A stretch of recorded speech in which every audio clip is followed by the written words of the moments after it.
Hello and welcome to the tribal news for the Wendorfian Times. First up, last year's gingerbread house competition winners. For most historically accurate, the prize went to Art Wendorf, followed closely in second place by Brian Wendorf. For most inventive, the winner was Brian Wendorf, followed closely by Sarah Wendorf.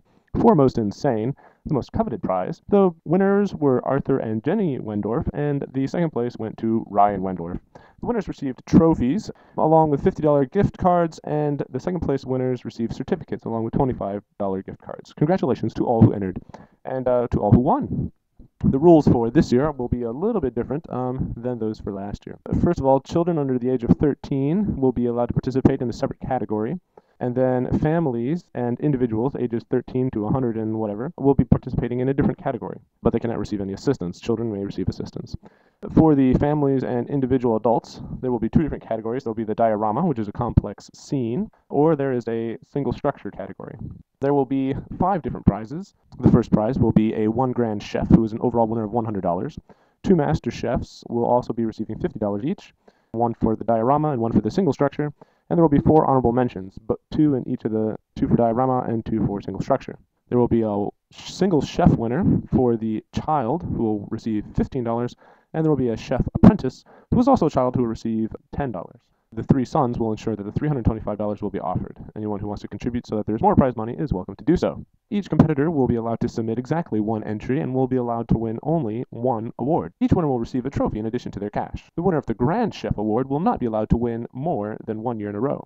And finally, the rules for the competition. The entry must be built on a base no more than 2 feet square and must be able to fit in a box that is 2 feet by 2 feet by 2 feet, and that includes the base. Any and all versions of a house are acceptable. Entries should be made primarily of gingerbread. No form of internal illumination or styrofoam is permitted, and all candies must be unwrapped. The created entry should include a description of where different materials were used, but not necessarily how they were used. The entry should be photographed in front of a generic background such as a blank wall, a bed sheet, or an open sky to help conceal the identity of the chef. Judging will proceed as follows. Everyone who is a descendant of Dick and Carolyn, either by birth or by marriage, may participate in the judging. Each person will be allowed to cast a single vote in each of the 3 categories: diorama, single structure, and children under the age of 13. Competitors are not allowed to vote for their own entry. You do not need to have an entry in order to vote. From the website of the National Gingerbread House Competition come these 13 construction tips. 1. Decide on shape and style of house. 2. Make templates for all sides and roof of house. 3. Decide on the materials you plan to use. 4. Roll out gingerbread to approximately 1/4 inch thick. 5. Decide on a style of window. 6. Do all decorating on side of house before assembly.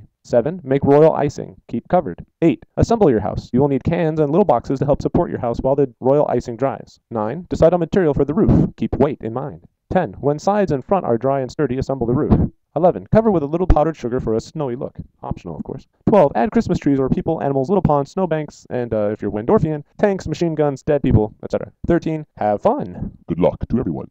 Next up for this edition of the news, events since the new year. Arthur Wendorf finished his Master of Arts program and will be moving on to start his PhD in Spanish linguistics in Pennsylvania State University this coming August. Richard and Tess Wendorf were married in Atlanta this past March. August and Elizabeth were married in Columbia this July. Sarah has passed all of her 160 word per minute tests and only has another 65 words per minute to go. Wagner was sworn in as a U.S. citizen on Wednesday, the 25th of June. Richard has finally gotten another job other than truck driving. Anna has submitted her paperwork to become a missionary for the Church of Jesus Christ of Latter-day Saints. Finally, birthdays since the new year.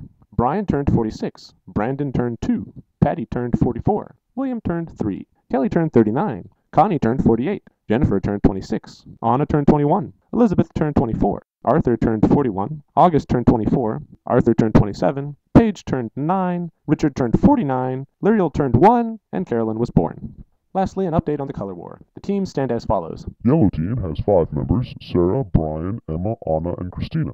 The blue team has 8 members: Arthur, Richard, August, William, Michael, Paige, Samantha, and Elizabeth. The green team has 1 member: Art. The red/pink/purple team has 2 members: Jennifer and Carolyn. There are 2 neutral members: Richard and Carolyn. There are 10 undecided members: Connie, Tess, Patty, Kelly, Jessica, Wagner, Aaliyah, Brandon, Lyriel, and Ryan. Please note that the Wendorfian Times is an independent and unbiased news source, meaning we are happy to share stories from any party that pays us enough money. If you would like to change your color status, or if you have any other contributions to make to the Wendorfian Times, please let us know. Thank you for listening to this edition of Tribal News. Good night.